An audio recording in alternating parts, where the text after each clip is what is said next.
Olá, queridos e queridas companheiras, companheiros do Núcleo Espírita da Polícia Militar, o NEPOM. O meu cordial boa tarde. Que as bênçãos de Deus e que o amor do Cristo nos assista nesse trabalho que estamos a iniciar. É com muito prazer que estamos aqui para conversarmos sobre doutrina espírita e hoje tendo como tema a água que sacia, né? Neste momento em que realmente nos encontramos sedentos de harmonia, sedentos de compreensão, sedentos de respeito, sedentos de solidariedade, sedentos de atitudes renovadoras na edificação do bem. E a temática, ela nos toca profundamente, vindo dos evangelhos de Jesus, onde encontramos o assunto no evangelho de João, no capítulo 4, versículo 14 e 15, quando se refere ao encontro de Jesus e a mulher samaritana. Quando o mestre encontra com esta mulher e estabelece um diálogo, né? Lá no versículo 14, 15, esse diálogo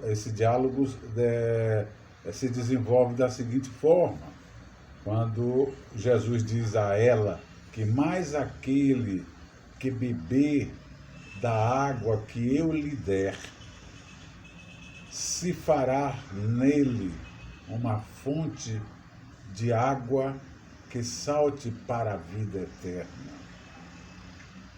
E a mulher ouviu isso depois de vários momentos de um diálogo. Aí já estamos no versículo 14. Então ela ouve, dentro de todo o conteúdo que ela tinha ouvido, e diz para Jesus: Senhor, dai-me desta água, para que não mais tenha sede e não venha aqui tirá-la. Venha aqui tirá-la por quê? Nós vamos ver a razão dela dizer isso, né?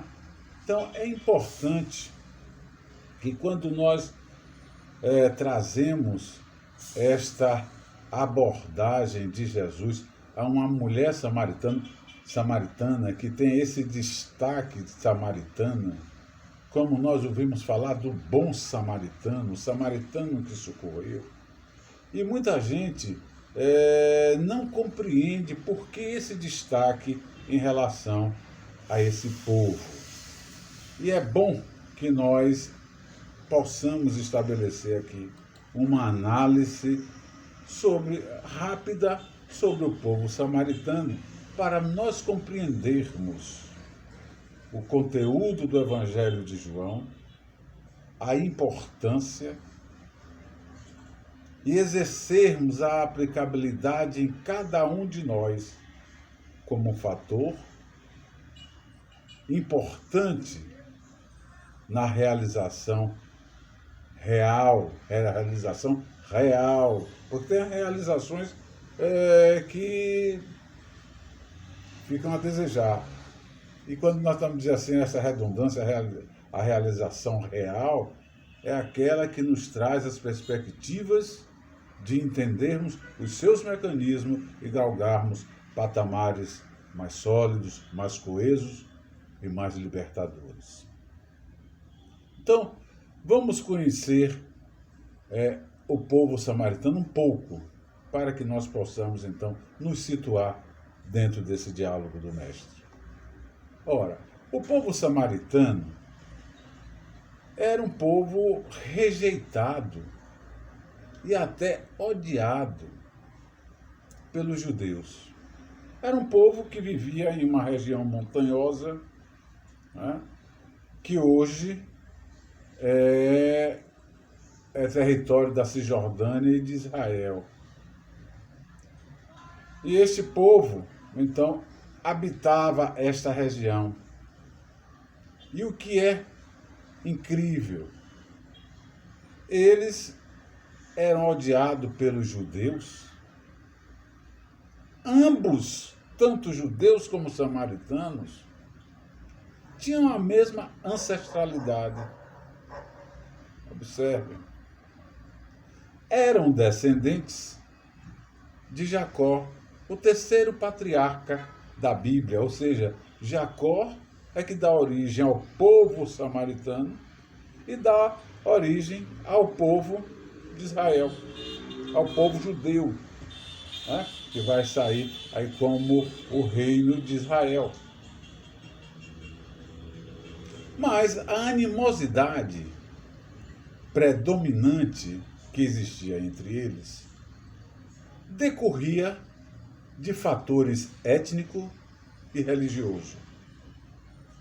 No aspecto étnico, os samaritanos teve miscigenação com outros povos. Então, os judeus os consideravam impuros. Consideravam impuros nesse aspecto étnico, porque os judeus preservavam-se no círculo das castas. Muito bem. Ora, isso na questão étnica. Na questão religiosa, os samaritanos seguiam a lei de Moisés, tão quanto os judeus. Porém, não seguiam os profetas como faziam os judeus. Aí começava a divergência no aspecto religioso. Já tinha divergência no aspecto étnico, que eram considerados impuros em relação aos judeus, pela sua miscigenação com outros povos. E aí vem o aspecto religioso, que eles professavam, praticavam, seguiam as leis de Moisés, mas não seguiam os profetas como faziam os judeus. E, consequentemente, os samaritanos não aceitavam Jerusalém como local sagrado, como assim admitiam os judeus. Mas os samaritanos tinham, em vez de Jerusalém, Gerizim. E tudo isso conflitava totalmente com os judeus. Aí está o impasse entre esses povos. Esse impasse se estabelece a tal ponto, né, que queria ofender um judeu, o xingamento básico, estarrecedor de ofensa, era chamá-lo de samaritano. Como fizeram com Jesus, pensando que ia ofender o mestre. E o que é que então nós vamos ver? Esta é a identidade do povo samaritano.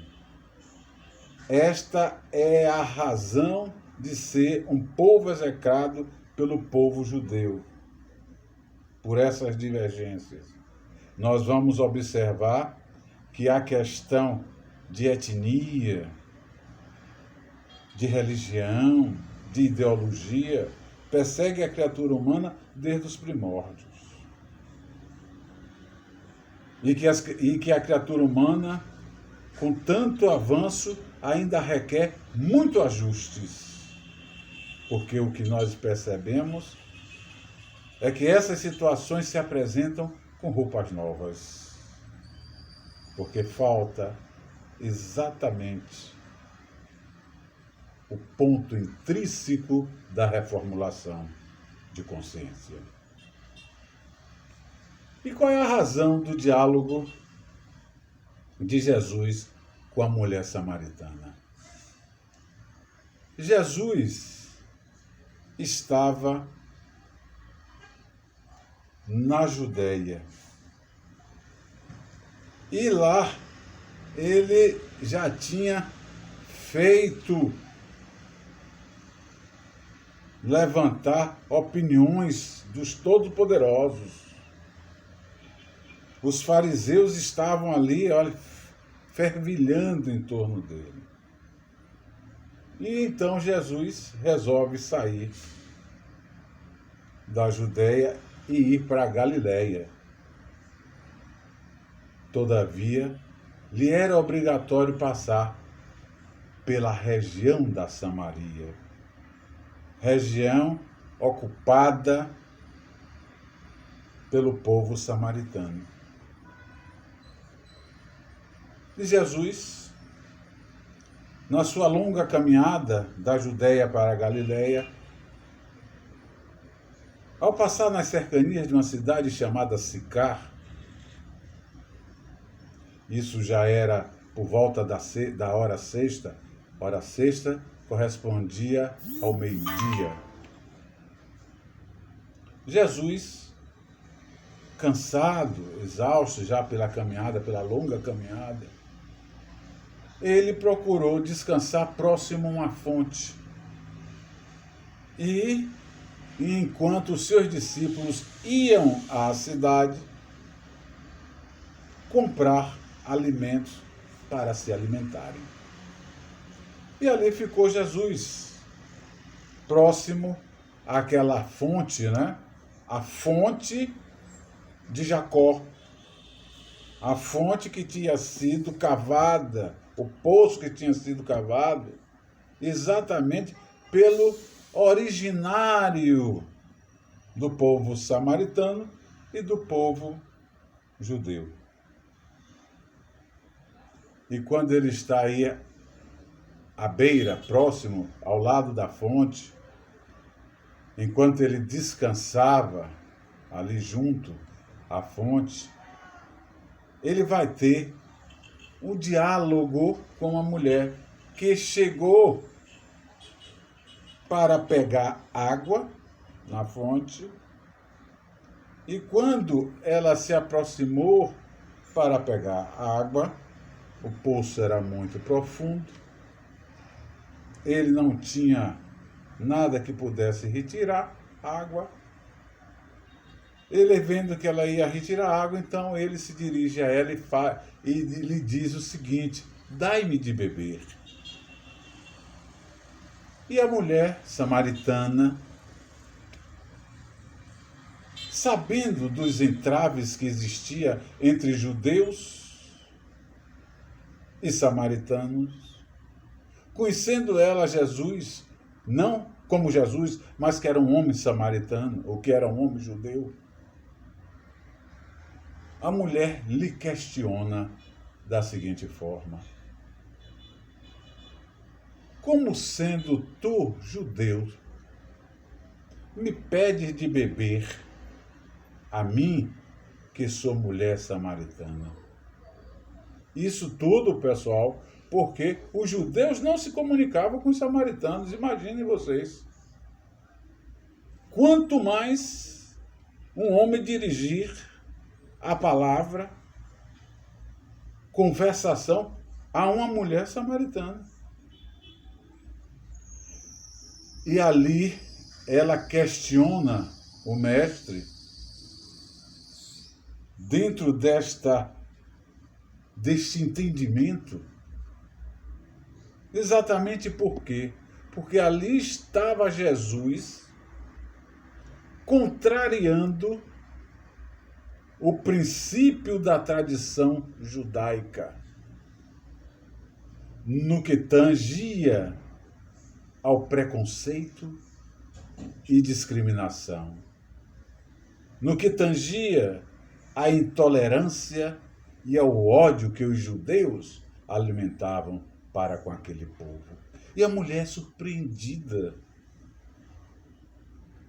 por essa atitude diferente por parte daquele homem que ela não conhecia,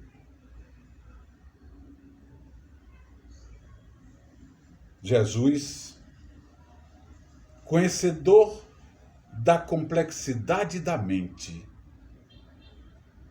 conhecedor do ambiente da mente humana e as suas múltiplas manifestações, o mestre imprimiu o seu poder de persuasão, de influência, de regeneração e de mudanças psicossociais sobre aquela mulher, encontrando nela a recepção para com a verdade. Isso é muito importante, pessoal, mas muito importante mesmo.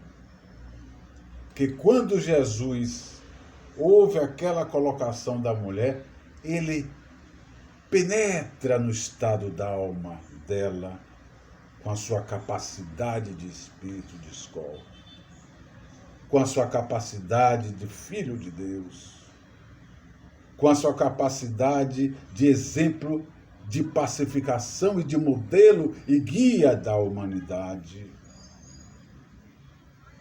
E o mestre capta nela uma grande recepção para se encontrar com a verdade. Esse fato vai se destacar, esta condição da mulher vai se destacar quando Jesus inicia para ela a revelação da sua verdade.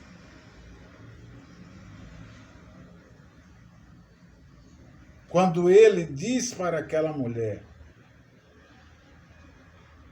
aquele que beber da água que eu lhe der, nunca terá sede, porque se fará nele uma fonte de água que salte para a vida eterna. O que é que significa isso, minha gente? É Jesus apresentando para aquela mulher, ali representando naquele momento, cada um de nós, filhos de Deus na caminhada de humanidade. É Jesus apresentando para ela, apresentando para cada um de nós, apresentando para todos os verdadeiros valores espirituais que se sobrepõem às questões de ordem material. Que ali estava aquela mulher vinculada, né, a um ato que era o ato de ter a água para saciar a sede física. Quando ela ia ao poço colher água e levar o seu cântaro cheio para a sua casa para poder atender às suas necessidades físicas. E ela ali começa a ter a informação que além da água, da necessidade física, nós precisamos da água que vai brotar da grandeza das virtudes pelas bênçãos que caem sobre nós como espíritos. E eis a razão quando Jesus disse em Mateus, né, no capítulo 5, versículo 6, bem-aventurados famintos e sequiosos de justiça, pois que serão saciados. O que é que Jesus aí estava dizendo? Sequiosos de quê? A sede das necessidades, a sede de conhecer a grandeza e a misericórdia de Deus sobre nossas vidas. A sede de aplacar as nossas dores morais tão fortes e tão contundentes. Ter a água para saciar esta sede não estaria no leito daquele poço, não estaria a brotar da pedra bruta, mas estaria, e como estar, na ascensão de cada um de nós, como espíritos imortais, buscando na reforma íntima das nossas consciências o mecanismo mais adequado para nos saciar da fome e da sede que atinge as nossas almas, provocando um flagelo incontestável.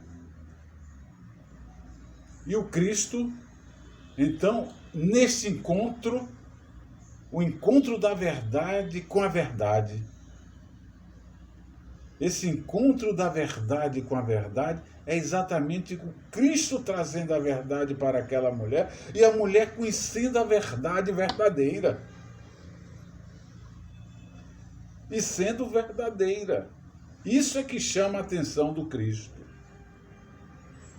Porque quando ele bate em retirada da Judéia e ia para a Galileia, aquele povo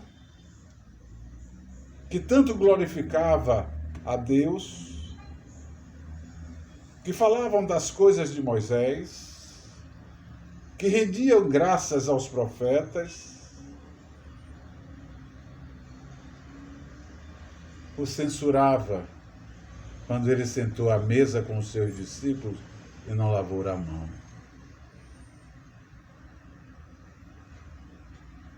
E o que é que ele diz? Exatamente. Ele chama, é óbvio, de lavar as mãos, né? Isso aqui agora é um comentário nosso, é uma questão de higiene. Mas ali estava a questão da censura meramente exteriorizante, para censurar, para poder atingir em constrangimento a figura de Jesus.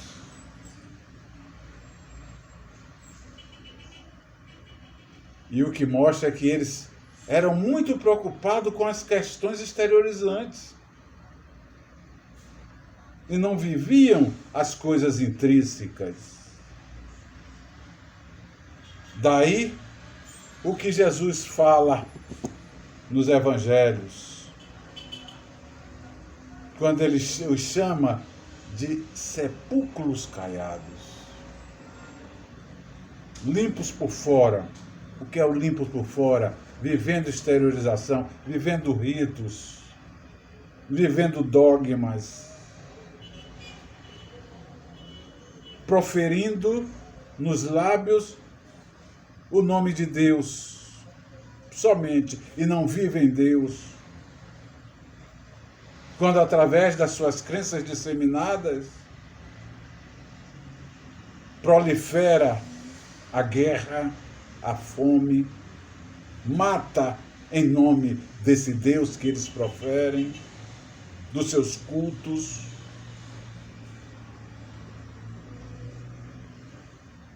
E não instalam a verdade da reformulação, da grandeza, da solidariedade e da fraternidade para com quem quer que seja. E Jesus vai encontrar, não é? Quando ele diz sepulcros caiados, limpos por fora, podres por dentro. Quer dizer, vivendo só a exteriorização.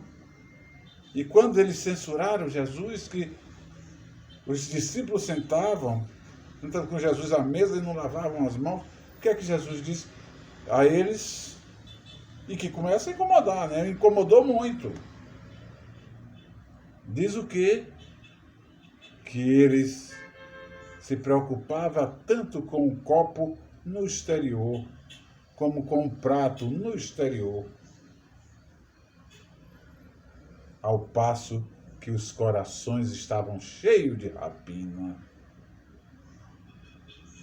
Ali está ele dizendo que, falando de Deus, mas não vivendo com Deus.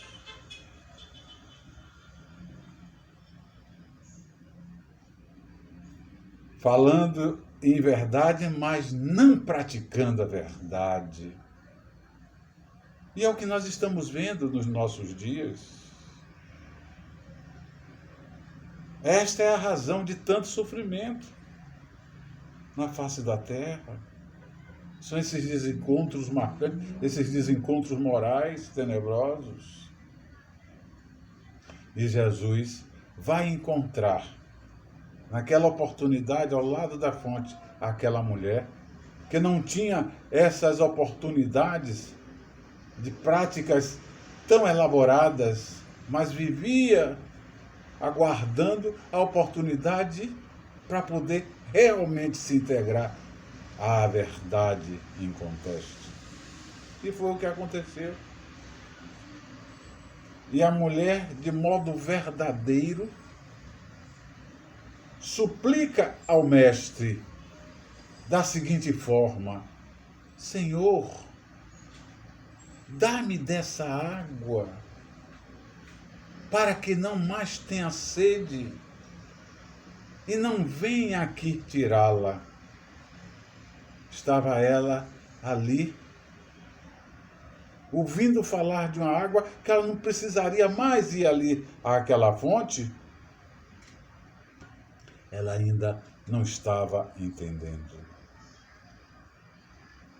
E o Rabi confirma a sinceridade daquela mulher através da súplica que ela lhe apresentou, quando lhe disse, vejam vocês, o mestre sentiu nela a disposição para ser receptiva à verdade que ele apresentava, e ele vai e confirma isso da seguinte forma.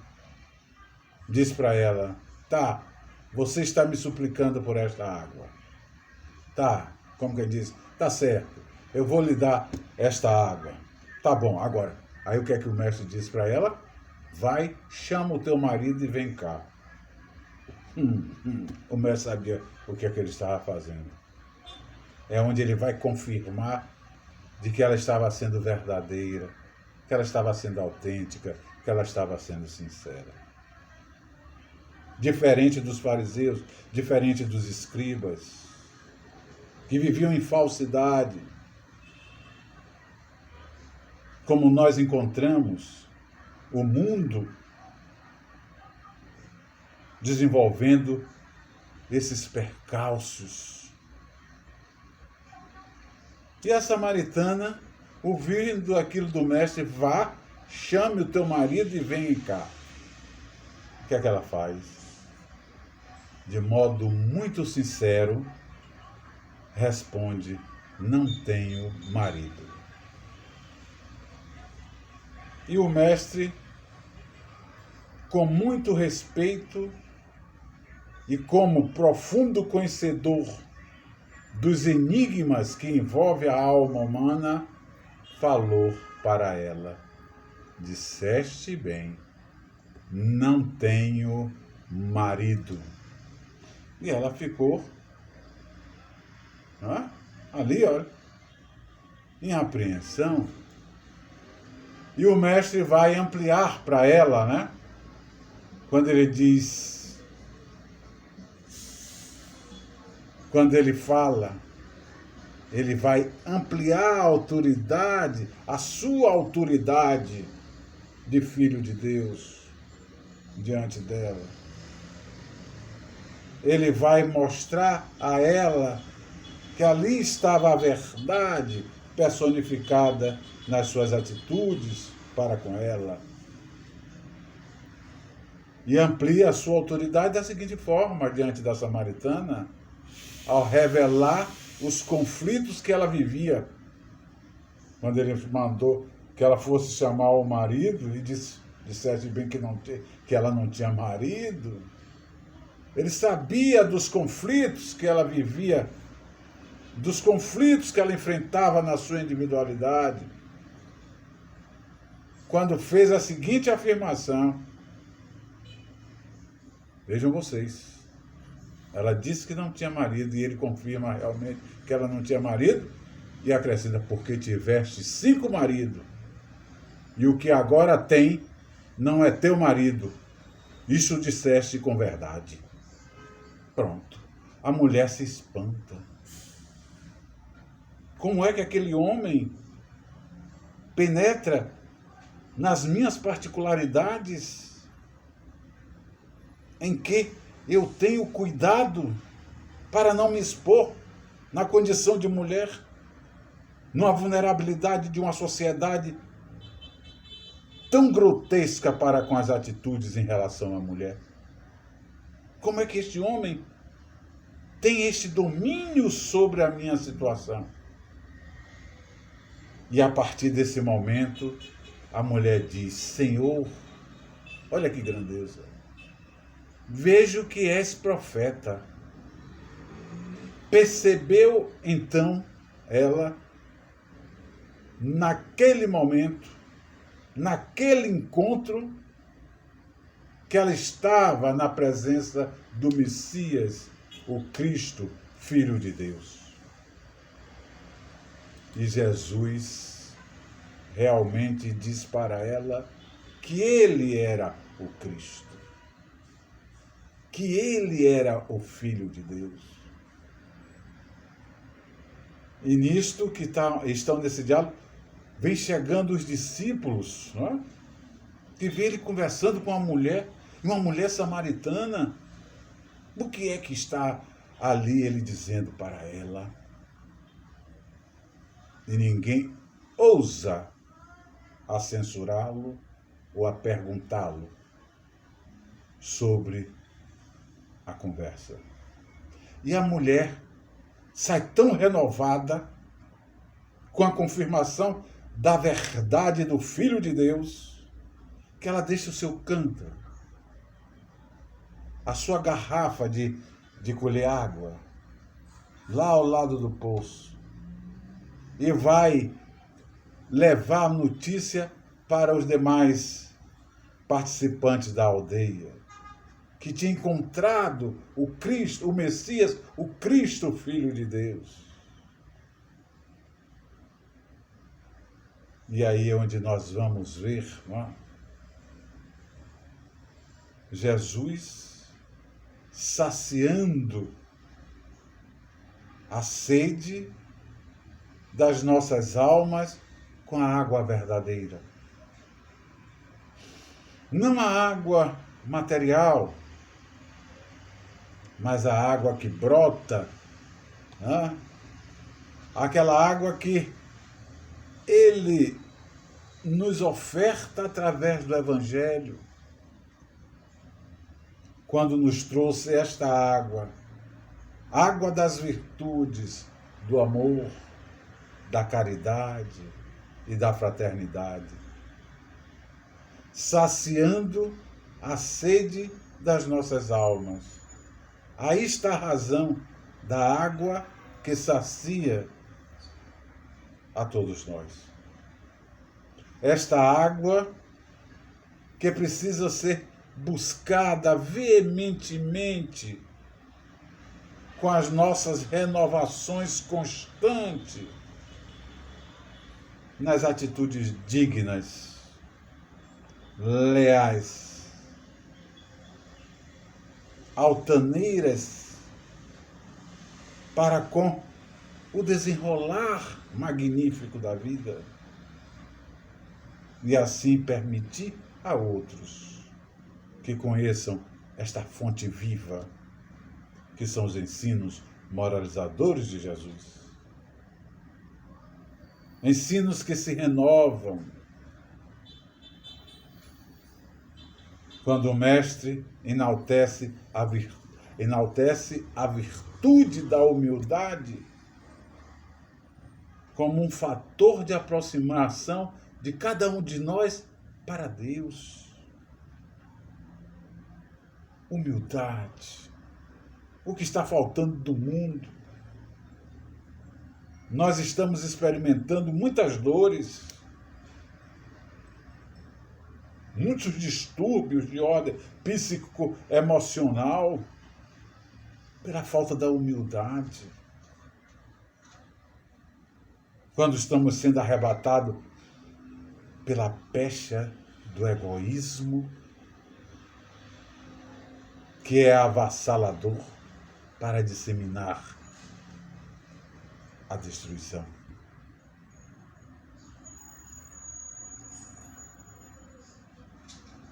E é o Mestre que nos traz este poço grandioso.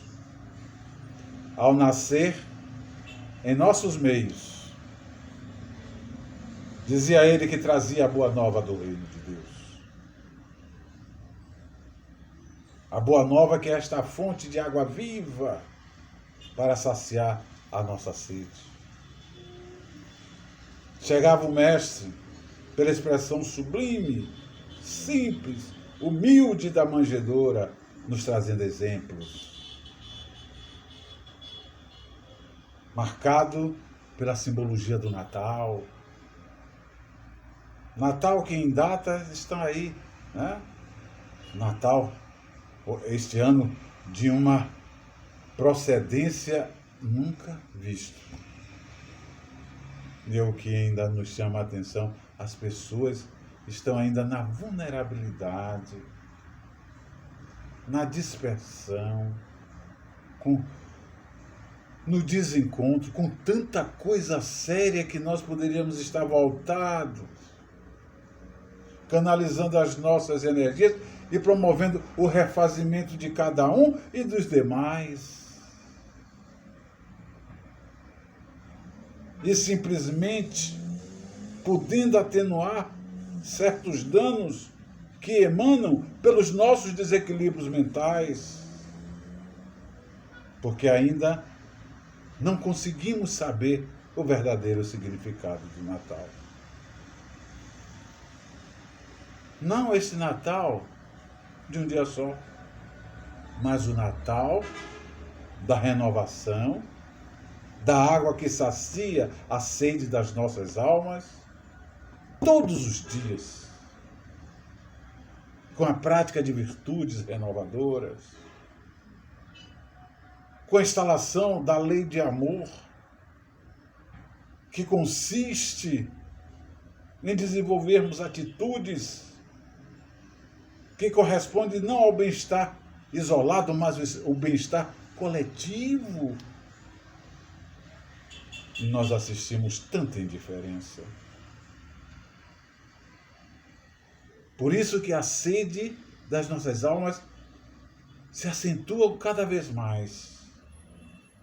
Criaturas cada vez mais ofegantes no cansaço moral, no cansaço de almas comprometidas diante da misericórdia de Deus. Saibamos buscar o caminho do refazimento através desta proposta da água que sacia a nossa sede, a sede de dias melhores, a sede do equilíbrio mental, a sede de uma programação moral para edificar a vida na grandeza. E o espírito Joana de Ângelis, através da mediunidade de Divaldo, ele nos traz uma afirmação interessante. Joana diz que Jesus veio ao homem para humanizá-lo. Sem dúvida. Isso é a afirmação de Joana. E como é que ela não tem essa dúvida que Jesus veio ao homem para humanizá-lo? Este encontro que Jesus promove ao homem É quando ele promoveu o encontro, depois ele promove o reencontro com o Consolador prometido, que é a nossa querida doutrina espírita.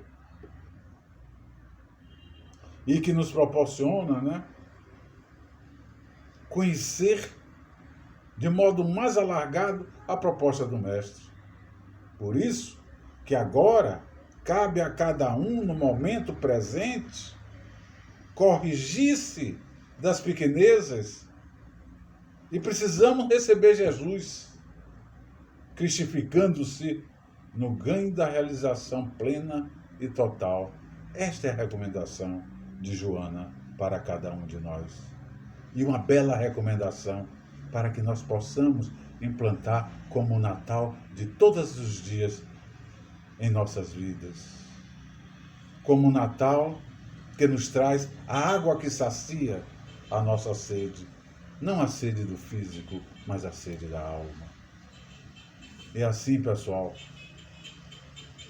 eu aproveito aqui para desejar a todos vocês um Feliz Natal, um Ano Novo bem mais próspero, bem mais promissor, com realizações fundamentadas em virtudes, no crescimento moral que nós precisamos tanto para poder conduzir a vida nos seus grandes objetivos. E que 2021 seja um ano de profundas reflexões de agradecimento, agradecimentos sinceros daqueles que entenderem a grandeza de Deus em nos propiciar a existência para crescermos para Ele. A todos vocês, este Feliz Natal e este Ano Novo renovado de prosperidade, um 2021 repleto de realizações. Um grande abraço e que as bênçãos de Deus e que o amor de nosso Senhor Jesus Cristo reine em nossas consciências e em nossos corações, agora e sempre e por todos os dias do ano novo que vai se iniciar, para que possamos conduzir a nossa trajetória evolutiva dignamente para servirmos a Deus. Muita paz. Um grande abraço, hein?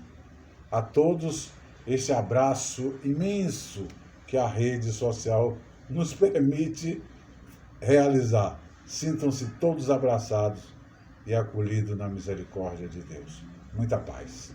Foi um prazer.